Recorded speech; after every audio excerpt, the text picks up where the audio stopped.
My name is Gabrielle. I'm a member of the Executive Board for European Students for Liberty and started a pro-liberty campus group.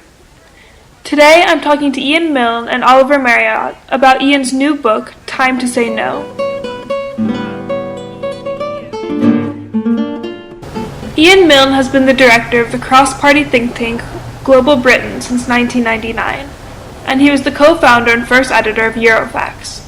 Over the years, he has written a number of pamphlets and articles about the relationship between the UK and the EU. Our host today is Oliver Marriott.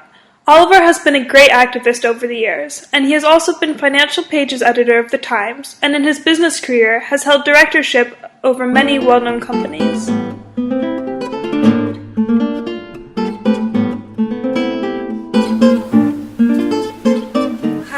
Gabrielle from European Students for Liberty, and I'm here today with Ian Milne and Oliver Marriott talking about Ian's new book, Time to Say No, Alternatives to EU Membership. And Ian has been campaigning within the British Eurosceptic movement for about 20 years now, and this book outlines not only the reasons why the EU is getting to the situation that we're seeing currently, but also a formal plan for how to get out of the EU. Ian, the title of your book is Time to Say No, and it seems to a lot of people are in a panic at the moment. Is it too late if the UK starts to move out of the EU now? Do you think that there's the chance of reversing the damage that has been done? Yes, it's never too late, by the way. We can always leave the EU. Any country can leave the EU when they want. And yes, we are suffering under the burden of huge regulation, the huge indirect taxes that we're having to pay to the European Union. But if we were to leave tomorrow, then I would imagine that within 2 years our economy would really be motoring. And Oliver, would you agree with that? Do you think that we can really see a reversal that quickly? Yes, because economies can change very quickly within 1-2 years. You only have to see where dramatic events have happened to economies in the past, like a devaluation or a revaluation even, that you look at that economy 18 months later and very big things have happened. And I think one of the things Ian could probably explain to us is that this country could be a great wide worlder and a very strong international exporter with the whole world, rather than having to have people think about the Eurozone and the EU itself as such a big focus. Is that right? Yes, interestingly enough, just last week the new British government statistics came out on our trade with the world, including the Euro area, in the year 2010. These figures were a bit late this year for various reasons.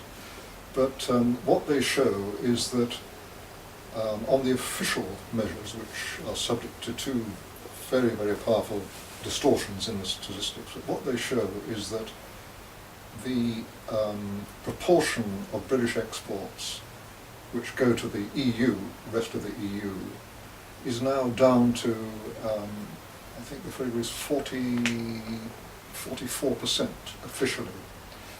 And once you aim off for the distortions in the statistics, then the real proportion of our exports going to the EU is probably below 40% in 2010. And within 10 years, because our exports for at least the last 10 years to the rest of the world have been growing almost 40% faster than our exports to the EU, that 44% or 40% figure now could be down to, let's say, a third, 33%, by 2020. Yes. So that means that 2/3 of our exports will be going to the rest of the world. And guess what? We don't need a single market with the rest of the world. We don't need directives flowing from the rest of the world. We don't need to pay the rest of the world to take our exports, etc., etc. So all the economics, let alone the politics, all the economics, and leave aside the current Eurozone crisis, they are pointing to an arithmetic or mechanical shrinkage in British involvement with the continent of Europe, in terms of exports anyway, and investment. Not only have our exports been growing a lot faster to the rest of the world, it is in the rest of the world that economies are growing far faster than in Europe. Yes. And are very likely to do so for a long time to come. And I think that's a really interesting point. You're the director of a think tank named Global Europe, Global Britain, excuse me. And I think that idea of, withdrawing from the EU isn't shutting off to the world. It's not kind of a nationalistic thing. It's, opening up to the global market, like you said. And I'm wondering, in a sense, is the EU creating that single market almost outdated in the transformations that we're seeing towards a more globalized market? Yes, you're right. The EU model of trade, both internally in Europe and in respect to the rest of the world outside the EU, is very, very old-fashioned, because it's based on a customs union, and it's the only customs union in the world, in the developed world. Certainly there are various other ones in Caribbean islands or some bits of the former Soviet Union, but the EU customs union is the only one in the world, and it hasn't been emulated anywhere else, for very good reasons. So that's one factor why it's old-fashioned, because the customs unions were a thing in the 50s, when the EU was being thought of and put into place, when customs duties, even in advanced countries, were quite high, maybe 10%, 15%, 20%. Yes. Now, the average customs duty that the UK pays on its imports from outside the EU are below 2%.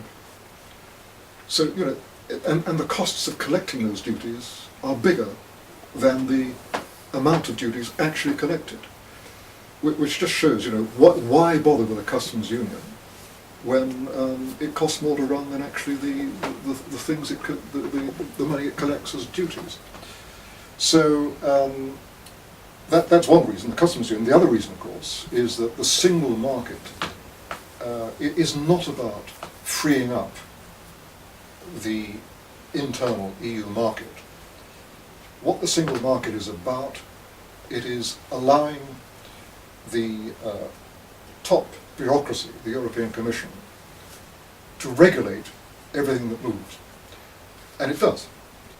And one thing that we're often told by our lords and masters, both in this country and from Brussels, is that we don't want to be in the euro. We were right not to have gone into the euro, which is a new tune that they've been singing since the euro began to get into trouble, but they sing it quite loudly now. But equally loudly they sing the tune that we must be in the single market, because that is a most glorious benefit for this country. But I think in your book, Ian, you show us quite clearly and conclusively that we don't have to be in the single market in order to prosper in the great wide world. No, Britain is the biggest supplier and the biggest customer of the rest of the European Union. And okay, we're in the European Union. But the second biggest supplier, and I think the second biggest customer, is the United States. And last time I looked, the United States was not in the European Union, doesn't pay a cent to Brussels, as we do. I mean, the latest figures show that we pay, in 2010, we paid gross about £19 billion. The United States doesn't have a single bureaucrat in Brussels. It doesn't have a commissioner in Brussels. It doesn't have a judge on the European Court of Justice, etc., etc., etc. But it still trades freely with the European Union, and the European Union trades freely with it. Exactly. And closer to home, there are two wonderful examples in Europe. One is Switzerland, and the other one is Norway, all of which sell more to the EU per capita than Britain does. And they are not part of the European Union. And they're doing very well. And their GDP per head, or per capita, is about twice that of the UK. And you guys have been talking about how this is really about giving the choice and the power back to the individual countries to open up trade and borders as they see fit for their individual situations. Yes. And in your book you talk about a little bit how this will bring about more empowerment for UK democracy.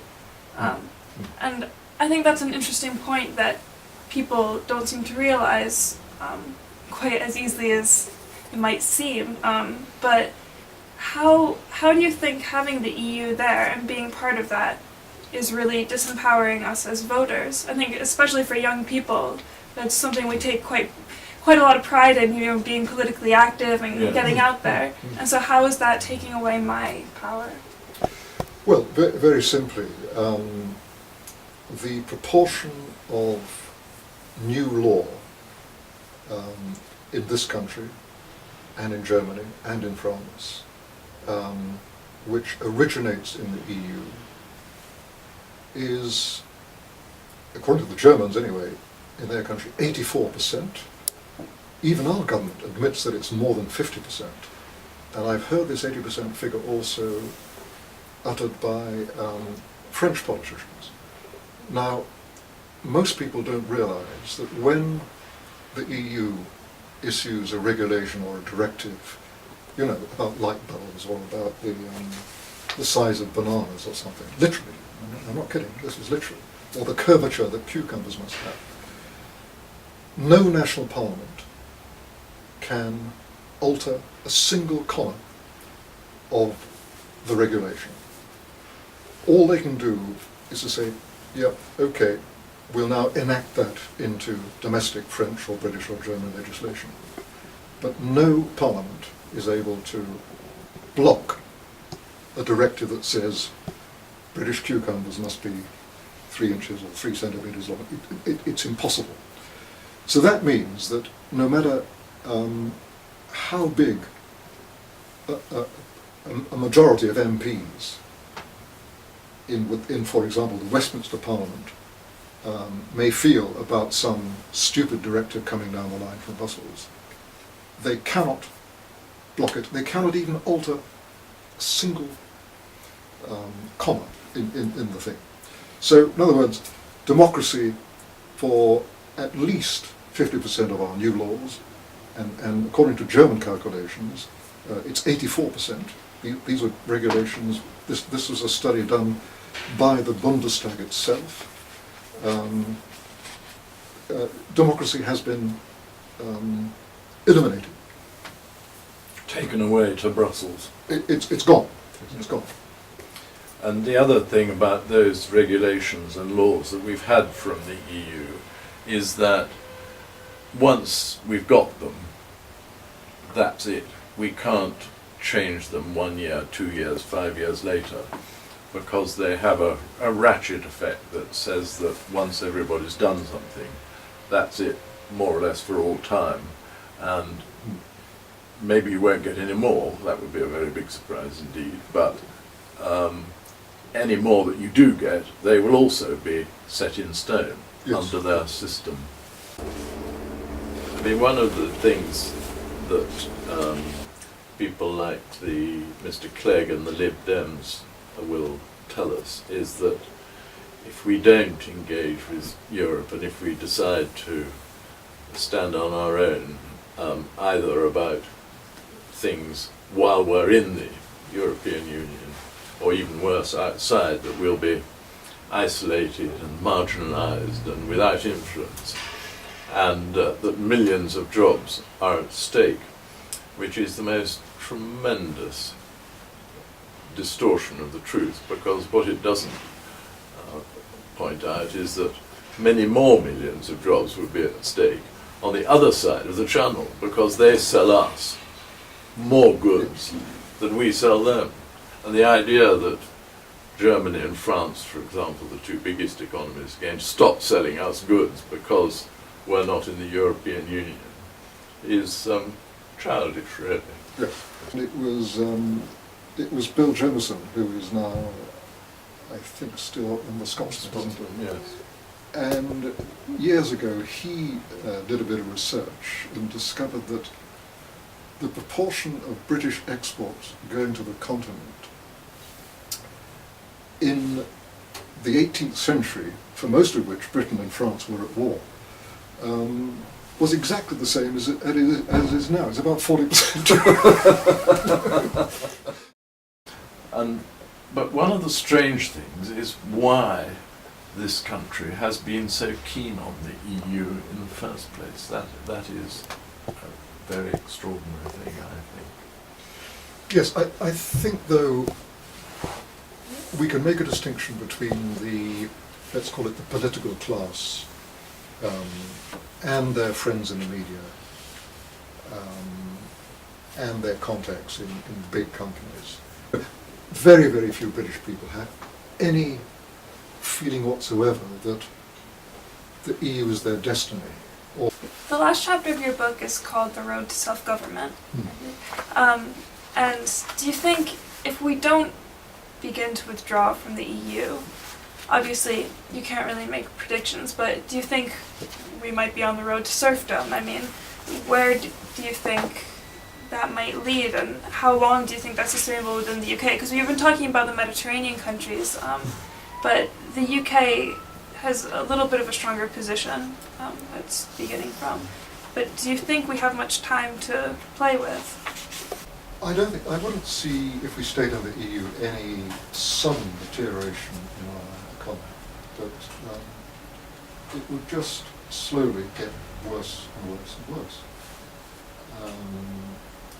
What would be the consequences? Would the British start rioting in the streets?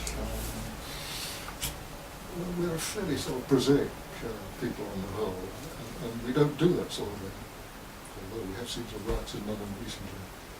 So it's difficult for me anyway,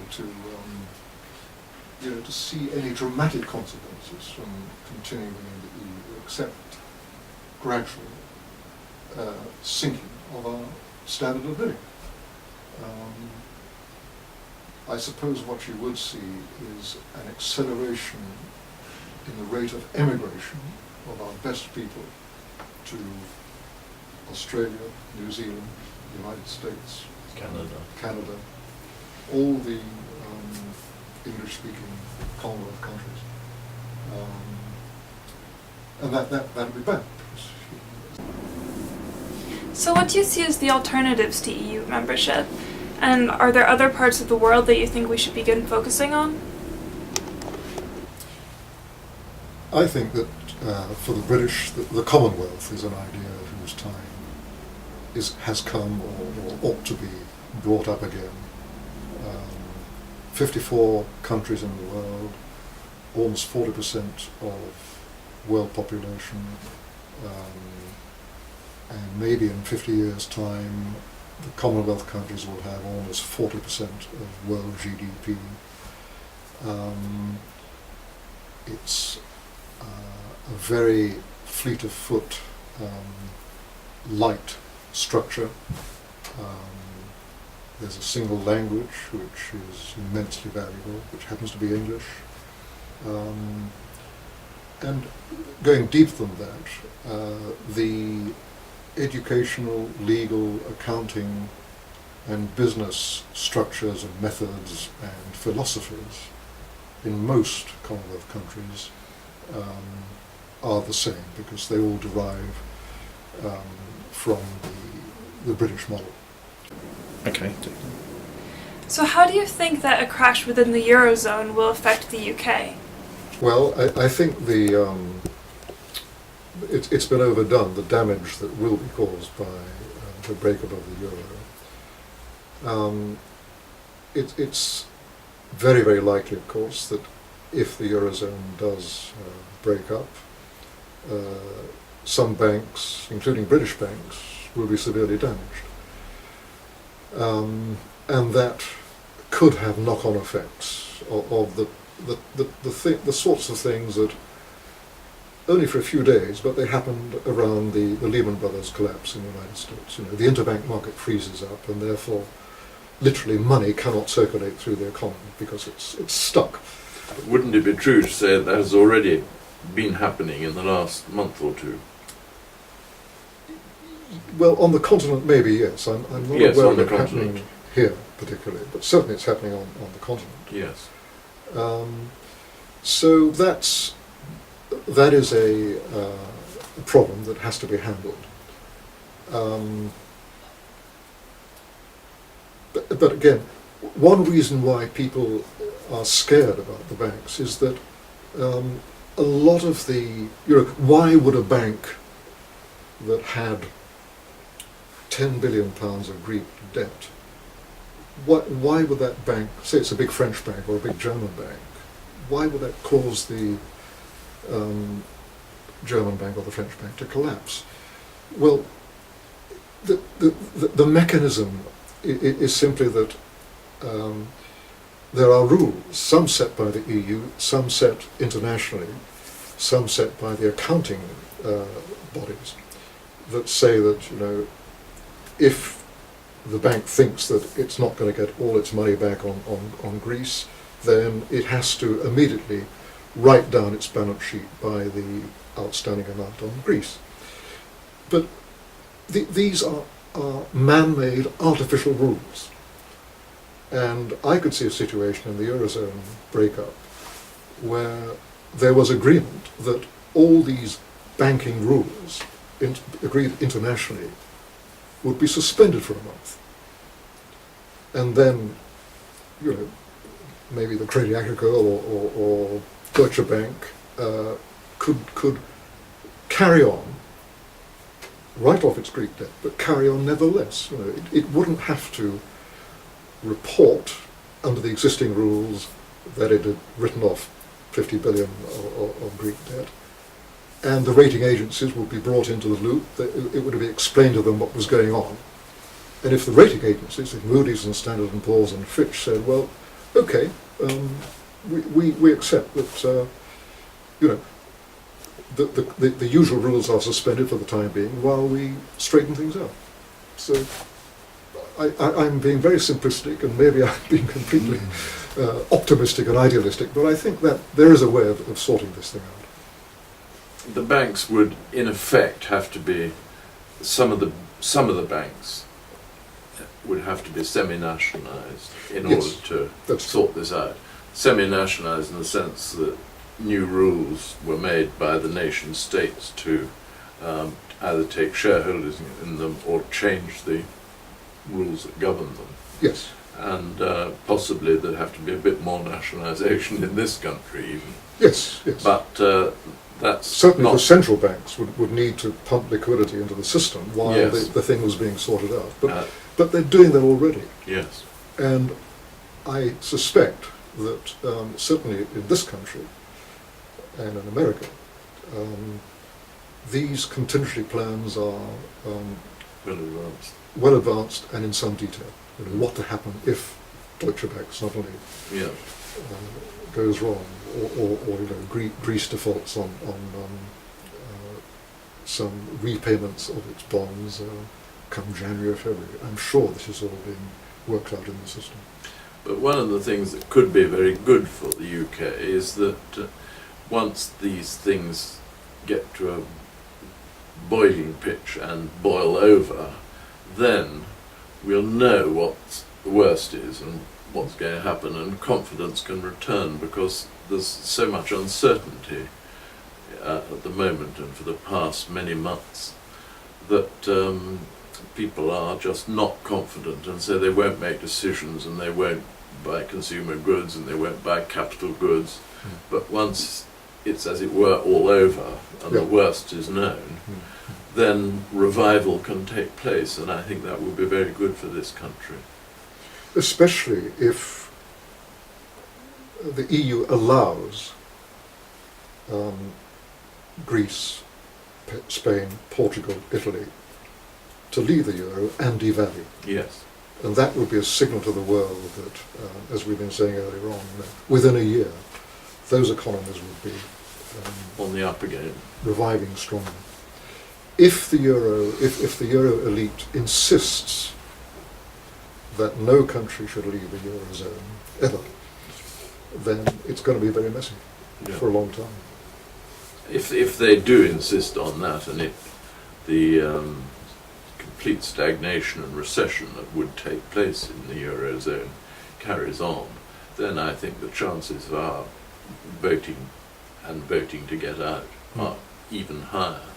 Yes, And then we can become a great wide worlder again. yes, So thank you, Ian, and thank you, Oliver, for coming out and speaking to me tonight.